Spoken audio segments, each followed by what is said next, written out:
Asking about the future of language is that way madness lies.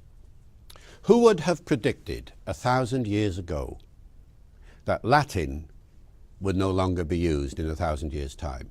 By hardly anybody. I mean, obviously Latin is still used in certain circumstances, but it would not be the normal education to be fluent in Latin. If you'd said that 1,000 years ago, people would have said you were mad. So, in 1,000 years' time, will English still be a global language? We could all be speaking Martian by then, if they land and take over. Who knows what's going to happen? To ask about the future of language is to really ask about the future of society. And futurologists are just as unclear about what will happen eventually as I am about language. Because language, you see, is global for one reason only, and that is the power of the people who speak it. Power always drives language. There is no other reason to speak somebody else's language other than you want to improve your quality of life, or you want to influence them in some way, or whatever it might be. I mean, the tradition in English, of course, English became global for a whole variety of reasons. First of all, the power of the British Empire. Later, the power of American imperialism. Later, in the 17th century, the power of the Industrial Revolution, which meant that the language of science and technology became English predominantly. In the 19th century, the power of money talks, and the two most productive nations of the world were Britain and America, both using English. So the language of international banking became the pound and the dollar, English once again. And then in the 20th century, cultural power, as you all know, because every aspect of culture you've encountered has some sort of history in the English language, like pop songs, for example, international advertising, air traffic control, the development of radio and television, the development of the internet, 100% an English language medium when it started. Though today, only a fraction of the internet is English. Internet has become multilingual. So, what's going to happen next? English will stay a global language as long as certain things happen. First of all, that the nations that are recognized as the most powerful nations in the world continue to use English, and all the other nations want to be like them, or want to interact with them, or want to sell things to them, and so on. And so English will stay like that for as long as those nations retain that kind of power. And we're talking mainly America here, aren't we? Predominantly. On the other hand, it doesn't take it isn't rocket science to think of scenarios where, for whatever reason, American power diminishes, the power of some other nations grows, and you get other parts of the world becoming more dominant. And, people say, well, what about Chinese? Well, one day maybe. At the moment, there's no sign of China wanting Chinese to be a global language, because they're all learning English in China, for the most part. But you could imagine a scenario where it was the other way around.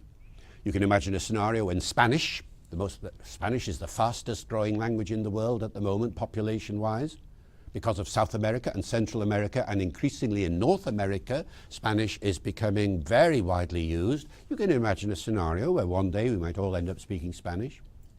In another scenario, you can imagine one day we might all end up speaking Arabic, for reasons that are perfectly obvious to anybody who looks at the world. So all of these things could happen. At the moment, there's no sign of a diminution in the prestige of English, the desire to learn English. The figures are going up and up and up every year. At the moment, over 2 billion people speak English. There's never been so many people speaking one language before, and there's no sign of any slackening off in that progress. So the long-term future, no idea. The short-term future, no change. Now, what kind of English will it be? Well, if you join the club, as it were, the English-speaking club, you will, as at joining any club, you will look to the senior members, as it were, the most established members. And you'll look at the statistics. You'll speak the English that you most often encounter in the world. And that, of course, is American English. And so that is one scenario, that American English will ultimately dominate all other varieties of English. And we already see this happening in small ways, don't we? In British English, for instance, you see the impact of American English in all sorts of ways. On spelling, for example. You know, once upon a time you'd spell the word encyclopedia with an AE in the middle in a traditional British way. The American way is to spell it with an E in the middle. And now in Britain, virtually everybody spells it with an E in the middle. But there is a different scenario as well, and it is this. Why is there American English in the first place? Because the Americans wanted to identify themselves as American and not as British. It was quite a conscious decision. When America became independent, Noah Webster, amongst others, said, we want an American English for an American identity, for the new nation. And that's where American spellings started, you see, and how new American vocabulary got into dictionaries. Now, what happened in America then is now happening globally.